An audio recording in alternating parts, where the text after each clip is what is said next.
Yes, yes, yes, yes, yes, man. What is going on? Always remember, whatever you think about comes about. Whatever you focus on grows. Man, it's New Year's Eve. This is the New Year's Eve night, man. This is when we party. We're going to be going into 2024.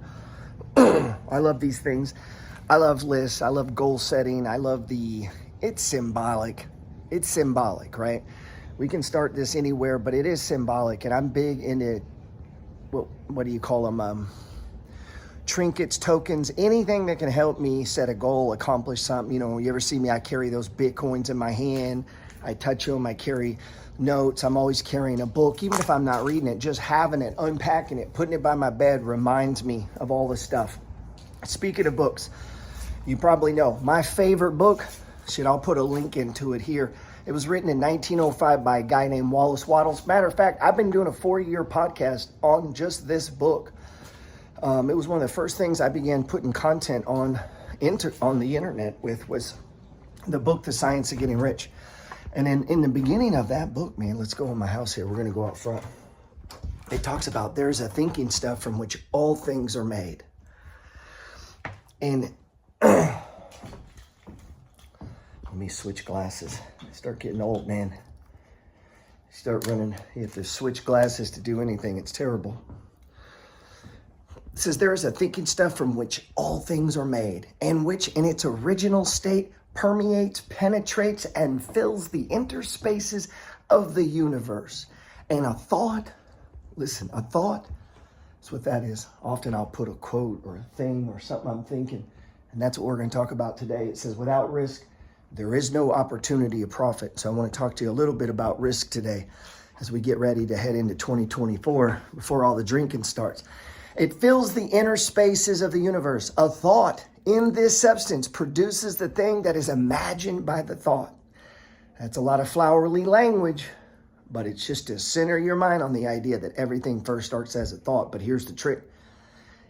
Only thought that's held, thought you can't get rid of, you can't shake it, you become obsessed. That thought, the universe will help you manifest, good or bad. This is how homeless people with drug addictions seem to find drugs. The Science of Getting Rich goes on to say that man can form things in his thoughts, and by impressing his thought upon form of substance can cause the thing he thinks about to be formed. So we got to be careful what we're thinking about, man. You got to be careful what you're spending your time on, okay? That's when you hear me talk about a choice. So if you're not spending your time thinking about trading, you have no expectation to be a good trader. If you don't spend an enormous amount of your fucking time thinking about whatever your skill set is, whatever you're trying to build or develop, then you can't logically expect any sort of proficiency or to do good at it. Science of Getting Rich says it this way, that you must set aside concepts of other concepts in the universe other than this mononistic one, meaning this one, and you must dwell upon it until it becomes fixed in your mind, and it just becomes a way of thinking and a way of life.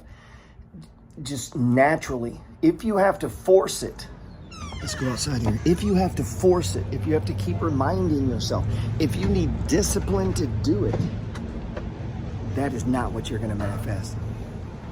See, truth is, we need discipline to do things we don't want to do. We don't need discipline to do things you want to do. Nobody needs, it's when you don't want to do it. So anyway, that's not what I'm here to talk about. We're here to talk about risk. When you get on the subject of risk, you can't have the conversation without talking about time frame. And also when we talk about risk, what is the goal that we're trying to accomplish? So we really need to define the task. Are we talking about flipping a stock? Are we talking about getting married? Are we talking about having children? Are we talking about, what are the risks associated with credit card debt? Risk is not as simple as a lot of people make it out to be. Because sometimes you may fear something as like, oh, this is risky, but it's actually not risky. You just don't quite know what you're doing. And so once you learn what you're doing, once you develop various skills, once you have those skills, then the risk level goes down. Risk is always associated with the unknown. What you don't know can be perceived as risk, but as you learn things, as you develop skills, then your risk level begins to drop. So there is a direct correlation, a direct connection between risk and knowledge. Most of the time when we're talking about risk and we're in the world of finance or financial risk, maybe it's investing in the stock market or buying a piece of real estate, a lot of times the risk isn't zero, meaning if you run out here and you buy 3M or Verizon stock or McDonald's, some big blue chip corporation, you're not going to wake up tomorrow and it goes to zero. Theoretically, is it possible? Yes. And then we get into concepts like diversification. The whole point of diversification is to spread one's risk. And so there is a risk associated with basically everything. And let me tell you, if you don't invest, you are actually taking on a lot of risk. One, the risk is you'll never be wealthy, you'll never create passive income, and you'll never retire. And that is like the worst risk. Not investing is the worst risk. Well, but maybe take that back. Investing in really dumb shit could be a very, very bad risk. Wrong way, dude. Got cars coming down the wrong way. So if we cut down the time, let's say we're talking trading, you're actually day trading a stock. What's the risk? You take on a big trade, day trades seem to be large, and you have to close it today, you are going to lose money. That's the risk, wherever your stop loss is. That's a form of risk. So for most people, when they think in terms of risk, they're thinking in how much money am I going to lose? Now, one thing about the financial markets is we can predetermine that. We can determine our risk. And when we're in the world of trading, swing trading, momentum trading, breakout trading, that is what we call stop losses. And we'll get to that in a different video. That's not really what we're here to talk about. But it's the concept of risk. So to determine risk, one, you need to make sure you have the right skill set to even make that call. Are you even educated enough? Do you have enough skills to even actually figure out what the risk is? Another thing is, what are we basing the risk on? When you're in the financial markets, most people are basing what they call the risk-free rate on either the 10-year bond, the 20-year TLT, or the S&P 500. Now, the S&P 500 is the standard upon which all investments are based upon. The S&P 500 averages about 9 to 10% a year over its lifetime, okay? So anything you're gonna go invest in or buy, when you begin to analyze risk, risk is not just price up and down.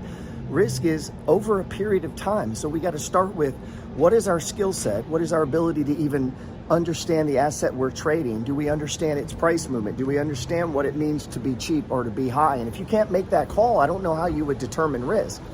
Because again, price going up and down is not risk. That is risk to a day trader who's going to need a different set of skills in order to mitigate or understand or use the risk. But if we're just talking about something like as simple as buying a piece of property or real estate, well, then we need to be able to determine how much is it worth, how much are we going to put into it, and how much can we potentially collect. And if we don't know those input numbers, we can't actually make a determination of whether this is risky or not risky. And so risk isn't as simple as what are my chances of losing my money? You know, there's more factors. And again, I think a lot of risk comes down to what is the activity you're doing. And the science of getting rich talks about this. Clearly define the activity you're doing. And number two, do you have the skill sets to make those assumptions? You know, if you're not a day trader, I don't know how you mitigate or understand the risk of day trading. So one, understand your time. Two, understand the asset class you're dealing with. Three, understand the skill sets associated. Now, here's the beautiful thing in this world. You can practice it. When it comes to stock trading, you can paper trade. When it comes to real estate, you can't really paper trade, but you can run deals on whiteboards. You know, I'll see sometimes people say there's not a lot of properties out here, there's not a lot of things going, and it's like, well, how many have you actually pulled out a pencil and run the numbers on? How many have you checked what would the insurance actually be? How much would the mortgage actually be? How much can you actually rent the house for? So as you input these numbers, that is the only way to determine, is the price too high? And if the price is too high, then you are taking on risk by buying it. Because you don't want to buy overvalued, because if it's going to come down, there is risk associated with that. But then let me ask you this, is that risk? Because if your time frame is 5 years, 10 years, 20 years, there's no risk, you know, because if you understand the product you're buying and you know that over time that asset goes up in value, maybe that risk, the thing that you're thinking is risk is just something temporary. Like, You know, so what if price goes down 5 or 10 grand? What does that matter on a $200,000 or $300,000 house? You know, but on a $200,000 or $300,000 day trade position, it could be devastating. So whenever you want to start talking about risk, and I went longer than I wanted to today, what is the asset? There is a big fucking difference between a closed-end fund, a mutual fund, an ETF, an ETN, which is electronically traded notes. I see a lot of people trading triple leveraged funds, and they treat them like stocks. These are not fucking stocks. These are derivatives. These are notes. This is what caused the crash in 2008. An ETN, which is an electronically traded notes, like Yield Max funds and Defiance funds. These are fucking derivatives. This is not AT&T. This is not Verizon. These are not stocks. Now, these are very sophisticated options trading schemes, for not in a bad way, but that's what they are. So you need to understand the associated risk with this and the possibilities. And so as you learn, then you can know. And so I see a lot of people reading charts. You're looking at the triple leverage and you're like, oh, here's the 200-day. That is not the 200-day. The underlying asset that the triple leverage is connected to. You need to go to that. And if your brain isn't making that connection, then you're not understanding the risk that you're involved in. So learn the difference between a mutual fund, a closed-end fund, a REIT, a business development company, a bond. This is a must, and you're not gonna learn this overnight. It takes time. Take your time with it, but okay? That's risk, man, a lot of times. And let me close with this. Risk is not the price going up and down.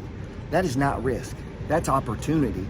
Meaning I need the fucking price to go down so that I can buy stage 1 so that I can trim it on a 3. So the price going up and down, that only matters to the person who bought it. So if you bought it up here and then it comes down here and I buy it and we go back up here, where you bought it ain't got shit to do with me. And so we're both looking at this risk differently, you know? So, man, take your time with risk. A lot of people they don't quite understand that often what they see as risk is actually just opportunity, which is volatility. We need volatility, especially as a day trader. I need it going up and down. I need sell-offs so I can get long. Okay, learn your asset, really dig in on risk. And hey, if I can help you out, man, hit my bio link. Catch some of my live trading, man. All I do is trade stocks, invest in dividend stocks, track my portfolio, and look for real estate deals, man. That's all I do. It's what I love, man. It's what I love, man. I love real estate, I love trading, I love stocks. If you do too, man, let's be friends. Come on, jump in my Discord and trade with me, man. I'm always looking for good people. And if you haven't read my free ebook, you don't have to die broke. Just hit the link down there. Holler at you.